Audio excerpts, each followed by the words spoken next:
अगर आप court room में आना चाहते हैं इंटर्नशिप्स करने के लिए, तो आपको पहले क्या-क्या पता होना चाहिए? What are the court room etiquettes you have to follow when you become an advocate और you are a legal intern और judicial intern? Let's talk about in this video. Hey, this is legal Saloni, welcome back to my channel. बहुत ही दिनों के बाद ये एक latest video आपके पास पहुँचा होगा और आप इसको पूरा देखेंगे तो आपको पता चलेगा कि बहुत सारा चीज़ जो है वो as a law student, as a advocate आपको पता होना चाहिए या आप उसको फॉलो करते हैं। साथ ही साथ अगर आप एज़ अ विटनेस आते हैं या एज़ अ कोई पार्टिसिपेंट आते हैं केस प्रोसीडिंग को देखने के लिए या खुद का केस को ही देखने के लिए अगर आते हैं, तो इन सब चीज़ों को आपको ध्यान रखना चाहिए, कुछ चीज़ों को, कि आप जो है वो कोई भी गलत काम ना करें और कोई भी कोर्ट के नज़र में आप गलत इमेज ना बनाएँ। तो चलिए बात करते हैं सबसे पहला point. First thing you will hear in this court or in any court, that is shh।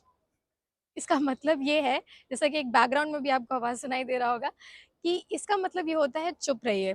यानी कि आप बहुत हल्ला मत कीजिए या बहुत ही धीरे-धीरे बात कीजिए, कि कोर्ट रूम में आपको कोई भी चुप रहने के लिए डायरेक्टली बोलेगा नहीं, आपको खुद चुप रहना है। और अगर आप बहुत ज़्यादा शोर कर रहे हो या बहुत सारा शोर आ रहा होता है, तो फिर वहाँ पे जो भी गार्ड्स खड़े होते हैं, पुलिस जो भी मेंबर्स खड़े होते हैं, वो लोग आपको चुप रहने के लिए बोलते हैं। तो the this is the first etiquette you need to follow. दूसरा एटिकेट क्या होगा?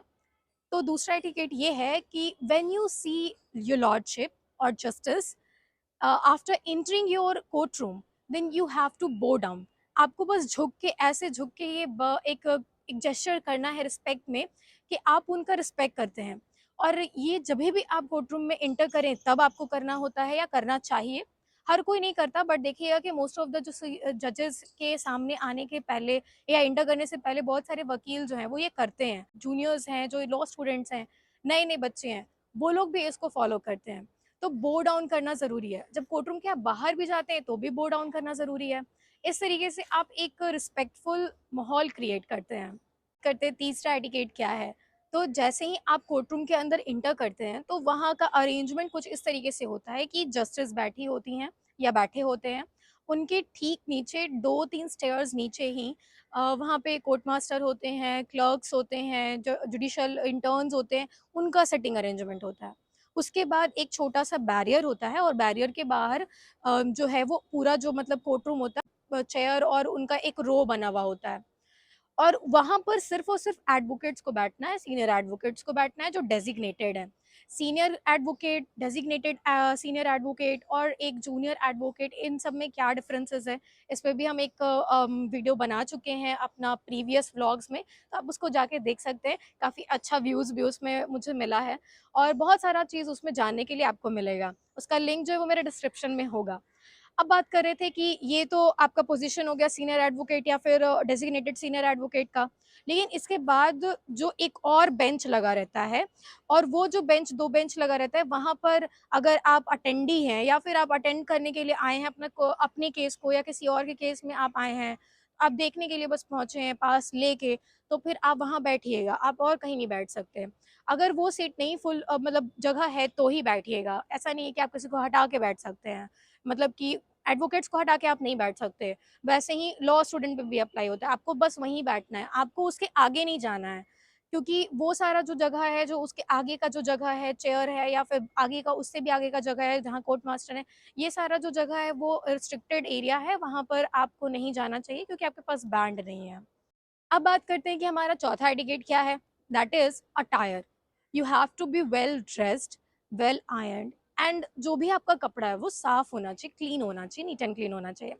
जैसे कि हम लोग देखते हैं कि बहुत सारा रिमार्क भी जजेस देते हैं कि आपका ड्रेसिंग नहीं सही है। अब ये क्या क्या होना परफेक्टली क्या होना चाहिए? तो जैसे कि अगर मेल एडवोकेट हैं तो उनको शर्ट पहनना है वाइट और नीचे ब्लैक पहनना है पैंट। उसके बाद एक कोट पहनना होगा, बटन लगे हुए होने चाहिए, आपको बटन खुला हुआ नहीं रखना है अगर आप अपीयर हो रहे हैं तो। और उसके बाद एक गाउन पहनना है, जो कि आप एडवोकेट हैं तो आपको पहनना ही पड़ेगा अपीयर होने के लिए। ये आपका स्पेशल एक कह सकते हैं, प्रेजेंटेशन से आपको पता चल जाता है कि he is a practising advocate. एक गाउन होता है, लॉन्ग गाउन होता है। उसके बाद आपको बैंड पहनना बहुत कंपलसरी है। बैंड पहन के आप बाहर नहीं जा सकते, ये भी बैंड का रिस्ट्रिक्शन है कि आप बाहर घूम नहीं सकते हैं। लेकिन हाँ, थोड़ी देर के लिए कोर्ट रूम के बाहर गए हैं तो पहने रहना एक अलग चीज़ होता है। बट बाहर मतलब कि कहीं बहुत पार्टी में चले गए पहन के, वैसा नहीं, या कहीं वीडियोज़ बना रहे हैं तो वो सब चीज़ों को रिस्ट्रिक्ट किया गया है, रिस्पेक्ट देने के लिए कि होगा। तो black shoes and black socks भी आपको उसके साथ इनकॉर्पोरेट करना है। उसके साथ-साथ आपका जो हेयर होगा वो एक प्रॉपर्ली कॉम्ब्ड हेयर होना चाहिए। ये सारी चीज़ें तो हैं ही। वहीं अगर फीमेल का बात करते हैं तो आप शॉर्ट पैंट भी पहन सकते हैं, सब लोग पहनते हैं। लेकिन अगर आप इसको चेंज करना चाहते हैं तो फिर आप इसको रिप्लेस कर सकते हैं as a white suit, white pyjama and a black coat with white band and black gown. तो इस तरीके से आप उसको भी इनकॉर्पोरेट कर सकते हैं। और जो हेयर है या फिर वो जो है वो पूरा टाइड अप होना चाहिए, कॉम्ब्ड होना चाहिए। ये अलग बात है कि बहुत सारे लोग हैं जो कि अपने हिसाब से बाल को आज रख रहे हैं, लेकिन जो हमें बताया गया है या जो एक रूल के हिसाब से अगर बात किया जाए, तो वो कॉम्ब्ड होना चाहिए, टाइड अप होना चाहिए, बहुत फेस पे नहीं आना चाहिए और डिस्टर्बिंग नहीं लगना चाहिए आपका बेसिकली। ओवरऑल लुक जो आपका है वो एक प्लीजेंट लुक रहना चाहिए। 5वां जो हमारा कोर्टरूम एटिकेट में आता है, वो होता है do not use sputum for turning your pages. तो बहुत सारे लोग बोल रहे थे कि आपका जो व्लॉग है वो क्यों नहीं आ रहा है, तो उसके रीज़न ये है कि बहुत ज़्यादा गर्मी है और अभी पटना में जब आप कोर्टरूम के अंदर रहते हैं और एकदम एयर कंडीशन में रहते हैं और फिर आप जब बाहर आते हैं और 40 डिग्री प्लस आपका जब डिग्री रहता है टेम्परेचर, तो आप व्लॉगिंग नहीं कर सकते और ना ही अपना बात शेयर कर सकते हैं।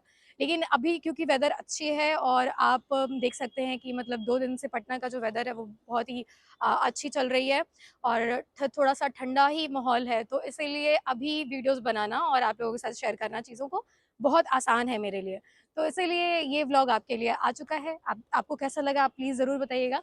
ऐसे ही व्लॉग्स के लिए और ऐसी ही चीज़ों को जानने के लिए आप मुझे फ़ॉलो कर सकते हैं, सब्सक्राइब कर सकते हैं, इंस्टाग्राम पे भी और लिंक्डइन पे भी और यूट्यूब पे भी। तो मिलते हैं नेक्स्ट व्लॉग में। Thank you so much for watching legal Saloni.